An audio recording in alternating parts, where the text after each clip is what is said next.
guys, update. Di daw tuloy. Alam mo, na-realize ko, lagi na ako mag-vlog para naka-monitor lahat ng ginagawa ko sa buhay ko. Para nakikita rin natin kung paano nagbabago yung itsura ko, di ba? Like, kung kumatanda ba ako or nakakargad ako every day. So, alam ko na bakit nauso yung Jeje. Kasi nabulol lang sila. Tapos parang excuse na lang nila yun na tuwing nabubulol sila. Parang Jejemon lang yung language. Pero totoo, nabulol kasi sila. So, parang papaarte na lang. Parang ganun. Di ako naniniwala walang kokos. Totoo ba yun? Check natin na. Kainis kasi syempre, diba? Hindi ako nagtitiwala dun sa household doll. Ako, hindi ako nagtitiwala sa kahit sinong tao.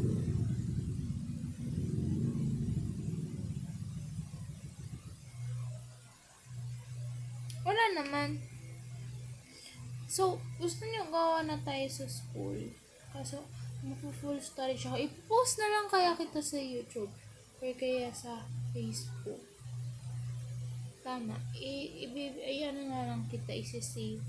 Pero i-edit rin kita kasi yung mga part na wala naman kwenta, dapat i-cut natin para maganda. Kaso ang sayang sa oras, kaya hindi na lang kita i-cut, i-post na lang kita sa YouTube. Hey, gusto mo? Sige. So, sayang kasi, nagpaganda ako talaga. Pero, ay lang, namimiss ko na si ate. Pero, sabi daw ni mama, magluto daw ako ng ampalay. Ba't naman ako magluluto ng ampalay? Nam gagawin.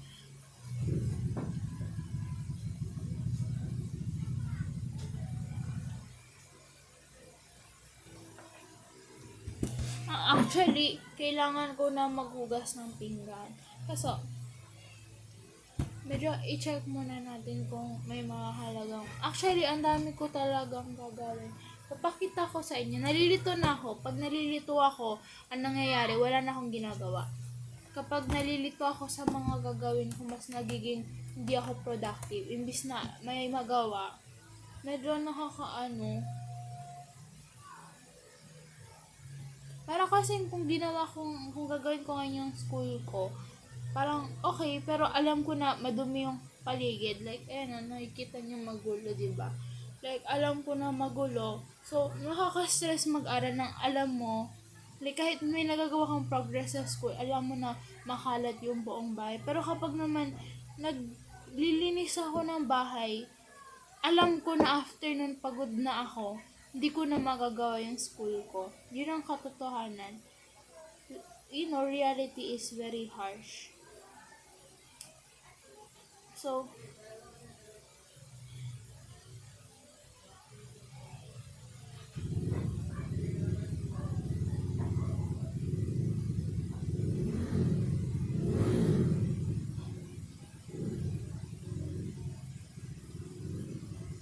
ay,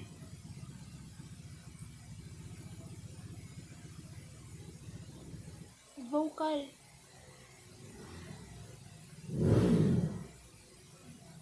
Mag-vocal ako kasi medyo maganda yung boses ko. Vocal tayo.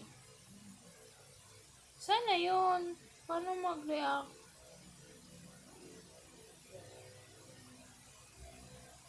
Paano mag-react ng ano?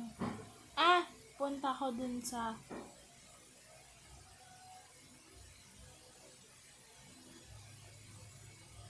paano yun?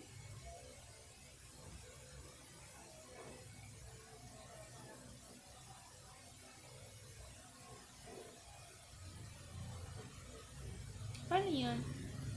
Yatin yung pag-uusap nila, ha? Uy, baka nabobore na kayo. Ako kasi hindi ako nabobore sa'yo. Hihi! Siyempre.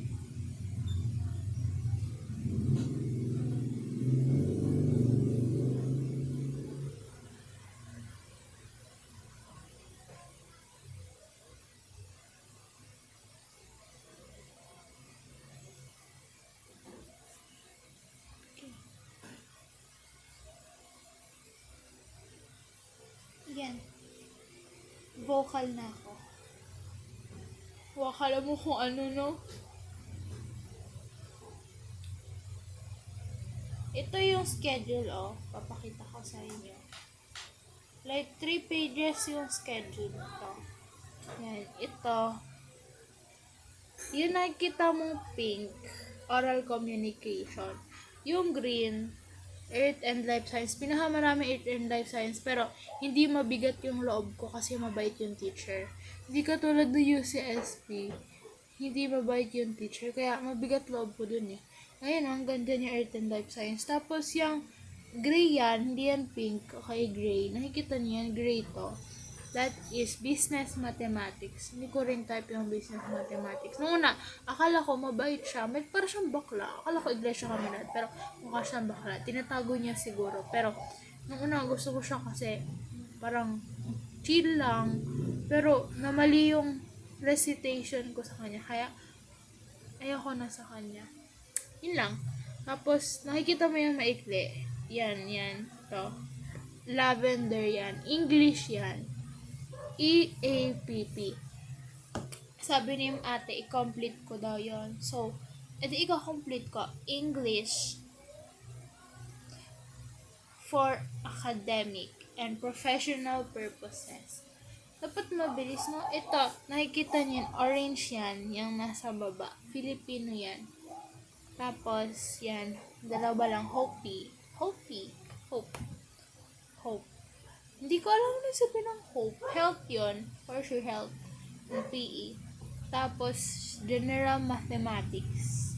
Sobrang hirap na. Mabait yung teacher. Parang Filipino teacher yung general mathematics namin. Pero, for sure, siguro okay naman siya. Pero parang hindi naman siya magaling. Kaso, okay na rin. Kaso hindi ko pa na titingnan ng maayos yung lesson namin sa general mathematics. Ang alam ko is mahirap ang general mathematics. Pero parang yun na po ng teacher sa akin, walang alam sa general mathematics. Puro kaklase ko yung mga nagtuturo. Tapos, yan nakikita nyo mahabang yan, UCSP. Feeling ko, yung teacher namin sa UCSP is nagdoktoral siya. Ramdam ko nagdoktoral siya kasi yung pagsasalita niya. Pero wala siyang dinidiscuss Kasi ang rules naman talaga, wag daw mag-discuss ng lesson. Kung meron lang like concerns, yun lang yung pag-uusapan. So, kaya puro concerns lang yung meeting namin sa kanya. Tsaka siya yung nananalangin. Ang ganda ng panalangin niya. Siguro kaya 6:30 siya ang naka-assign na magturo. Kasi parang para sa panalangin siguro. Pero madami rin palang gagawin sa UCSP. Pero okay naman siya. Chill rin lang. Hindi siya nang bibigla. Kaso alam mo yun, kahit chill lang, meron pa rin naman deadline. Hindi ko pa rin nagagawa. Medyo nahirapan na nga ako mag-adjust. Yun lang. Tapos, yan nakikita ko sa baba, organization and management. Dalawa lang siya o dalawa.